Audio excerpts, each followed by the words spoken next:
Merci infiniment d'accepter de répondre à nos questions. Tout d'abord, votre réaction sur l'annonce du retrait du M23. A-t-il commencé d'ailleurs? Quelles sont vos informations? D'abord, nous nous sommes plutôt préoccupés par la situation des intimidations et des menaces qu'ont subies nos populations ce matin du fait justement de l'action du Rwanda à travers ce supplétif du M23. Une manifestation de mascarade qui s'est organisée sous des coups de fouet d'intimidation sur nos populations.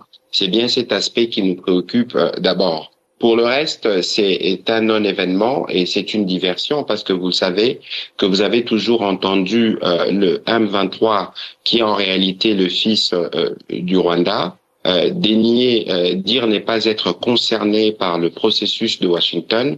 Comment, alors que la pression a été de manière claire faite sur le Rwanda, vous avez suivi notamment l'ambassadeur américain pour ne parler que de lui au Conseil de sécurité. Vous avez lu le tweet du secrétaire d'État Rubio qui met la responsabilité du Rwanda devant. Mais pourquoi c'est les M23 qui doivent venir un peu comme s'offrir pour dire écoutez, et c'est moi le fautif, je vais quitter Uvira. Il est évident que c'est une manœuvre qui vise à distraire les médiateurs américains qui est engagé à prendre des actions parce qu'il est évident que ce qui s'est passé à Uvira est inacceptable en regardant à la fois la résolution 2773, le processus de Doha ou les processus de Washington. Il est inacceptable que Kigali tire de missiles à partir de son territoire sur le nôtre, sur le territoire burundais. Il est irresponsable que Kigali utilise de drones kamikazes sur de cibles civiles et à Uvira, c'est plutôt les désarrois, au contraire de ce qui nous a été montré ce matin. Alors,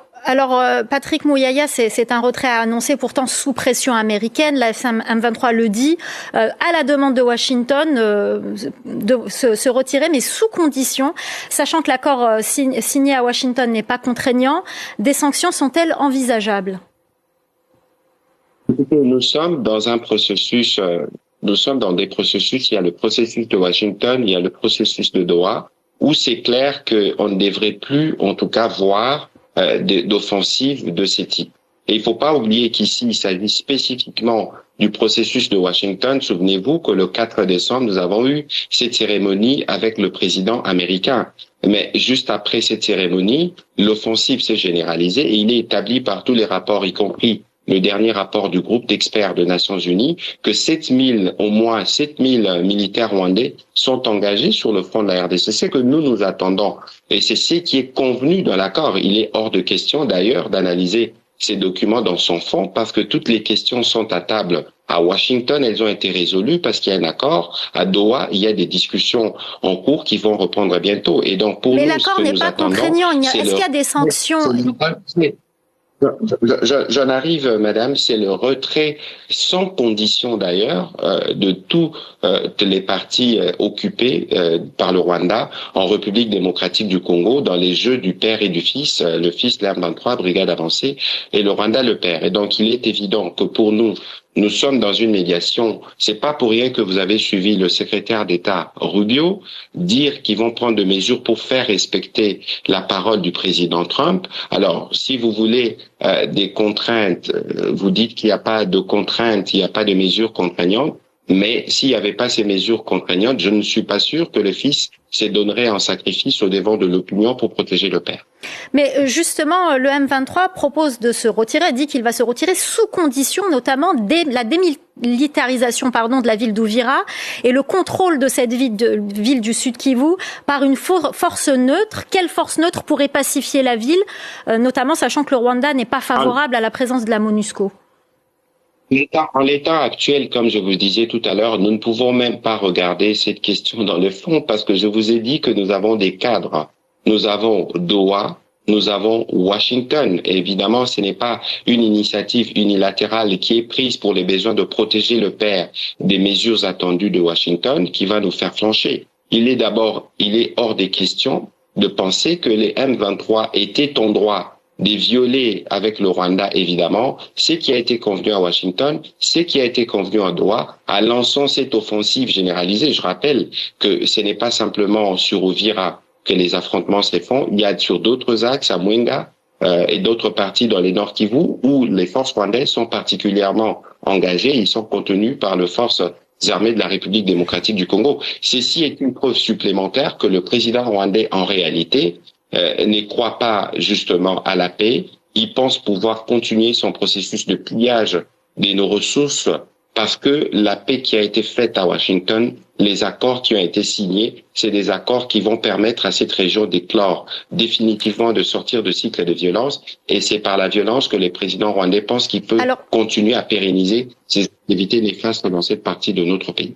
Alors Patrick Mouyaya, qu'est-ce que vous attendez vous aujourd'hui? Qu'est-ce que la RDC attend aujourd'hui de ce processus de paix en tenant compte de ce qui se passe sur le terrain?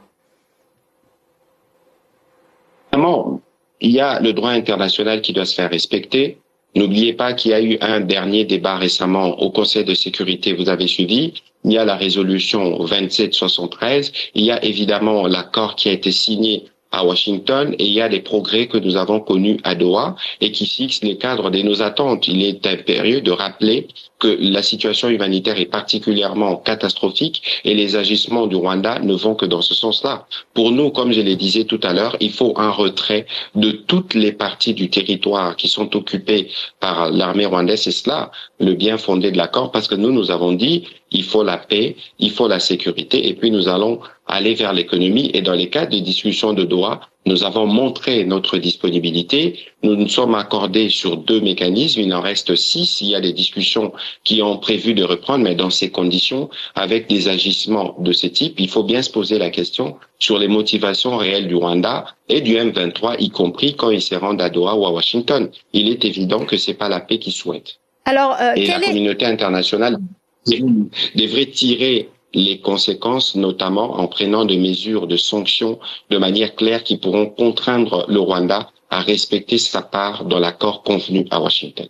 Alors, vous parliez de la situation humanitaire. Quelle est la situation aujourd'hui humanitaire à Uvira et dans les environs, sachant qu'il y a de plus en plus de populations qui fuient les combats, qui se réfugient aussi bien au Rwanda voisin que côté burundais.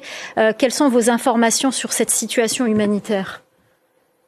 C'est bien celle-là la question principale qui nous préoccupe. Aujourd'hui, nous sommes à un minimum de 200 000 personnes réfugiées. Et pour la seule journée du mercredi ou du jeudi, il y en avait 22 000 ou 35 000 qui ont traversé à Goma. La question a fait l'objet du Conseil de ministres vendredi dernier. Et tout à l'heure, la première ministre m'a informé qu'il y a une délégation qui est partie au Burundi et une autre qui arrivera en Tanzanie pour évaluer tous les besoins et les apporter. Vous avez suivi les déclarations notamment faites par les opérateurs humanitaires qui sont sur place. La situation, elle est catastrophique. Évidemment, nous allons faire notre part, nous assurer que nous apportons des abris, nous assurons que nos compatriotes sont bien pris en charge là où ils sont. Mais je pense qu'ici, il y a besoin d'une plus grande mobilisation internationale en faveur de ces compatriotes, mais aussi pour le retour de la sécurité, parce que la meilleure offre que nous pouvons faire aux populations déplacées, c'est d'avoir la possibilité de retourner chez eux avec, évidemment, la paix et la sécurité restaurées. Et ce n'est pas ceux qui gouvernent par crime qui peuvent le garantir. Donc, il faut un départ du M23 et de son père, le Rwanda, de notre sol. Alors, très rapidement, Patrick Mouyaya, est-ce que cet accord de Washington est viable aujourd'hui ?